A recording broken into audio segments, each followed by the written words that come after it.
دیجیے. لیجیے سماعت فرمائیے. مولانا مکی کیا فرمائیے؟ جی یہ آپ کی حنفیوں کی ایک کتاب میں لکھا ہوا ہے کہ اگر قرآن شریف رکھا ہے اور ایک طرف عورت ننگی لیٹی ہوئی ہے، آپ نماز پڑھ رہے ہیں، قرآن شریف کی نظر کریں گے تو نماز ٹوٹ جائے گی اور عورت پہ نظر پڑے گی تو نماز نہیں ٹوٹے گی. تو یہ دیکھیں جی حنفیوں. اچھا میں آپ سے پوچھتا ہوں، آپ یہ نماز پڑھ رہے ہیں، آپ کے سامنے لکڑی کھڑی کریں اور ایک بندہ کھڑا کریں، بندے کھڑے کرنے سے نماز ٹوٹ جائے گی یا لکڑی کھڑی کرنے سے؟ میں نماز پڑھ رہا ہوں، آپ میرے سامنے آ کے یوں کھڑے ہو جائیں اور ایک ہی ہے کہ لکڑی کھڑی کر دیں. فرق سمجھ آیا؟ لکڑی کھڑی کریں گے تو سترا ہو جائے گا، الٹا کوئی آگے سے گزرے گا تو میرا فائدہ ہے. بندہ کھڑا ہو جائے تو میں بندے کی طرف غور کروں گا، کیونکہ بندہ قیمتی ہے، لکڑی غیر قیمتی ہے.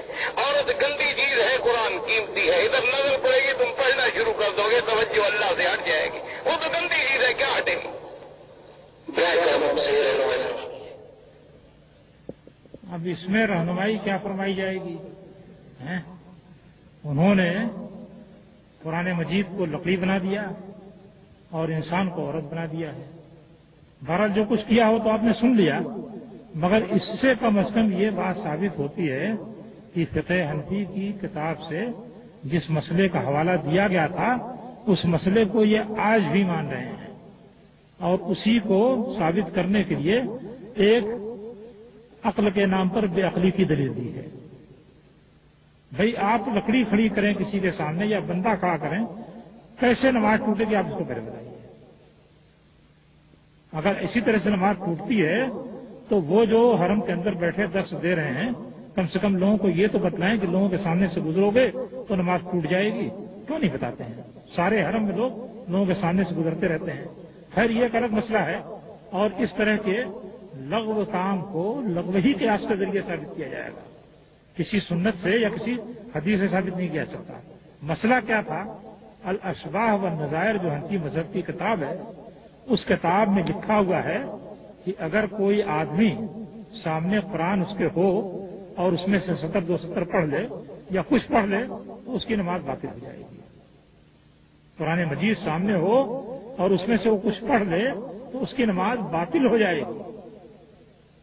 لیکن اگر کوئی عورت چاہے وہ اجنبی ہی کیوں نہ ہو، مادرزاد ننگی ہو کر کے اس مصلی کے سامنے آئے اور دونوں ٹانگ پھیلا کر کے سو جائے اور مصلی اس کی شرمگاہ کے اندرونی حصے تک دیکھے اور اس کی وجہ سے اس کی طبیعت بگڑ جائے اور اس کی حالت میں خرابی آ جائے تو بھی اس کی نماز باطل نہیں ہوگی. الاشباہ والنظائر میں یہ مسئلہ لکھا ہوا ہے. یہی مسئلہ حضرت سے پوچھا گیا تو انہوں نے اس مسئلے کا انکار کرنے کے بجائے اس بات کا اقرار کیا کہ یہ مسئلہ موجود ہے اور اس مسئلے کی توجیہ یہ ہے جو ابھی آپ نے سنی. اب آپ خود اپنی عقل سے اس بارے میں غور کر سکتے ہیں کہ اس قسم کے گندے مسئلے لکھنے کا کیا حاصل ہے اور اس قسم کا گندا عقیدہ رکھنے کا کیا حاصل ہے کہ عورت کے آ جانے سے تو نماز نہ ٹوٹے بلکہ طبیعت کے بگڑ جانے سے بھی نماز نہ ٹوٹے اور قرآن مجید کے پڑھ لینے سے نماز ٹوٹ جائے. کیونکہ قرآن مجید کو پڑھے گا تو اللہ تعالیٰ سے تعلق کٹ جائے گا اور عورت کو دیکھے گا تو اللہ تعالیٰ سے تعلق جڑا رہے گا. اس قسم کا بدقماشی کا ان کے بات کہنے کا مقصد یہی ہے کہ قرآن پر توجہ چلی جائے گی تو یہ اللہ کو جواب رکھے گا. لیکن عورت پر اگر توجہ چلی گئی دل اور نظر اور شرمگاہ سب کے ساتھ تب بھی اللہ تعالیٰ سے آپ کا تعلق جڑا ہوا ہے.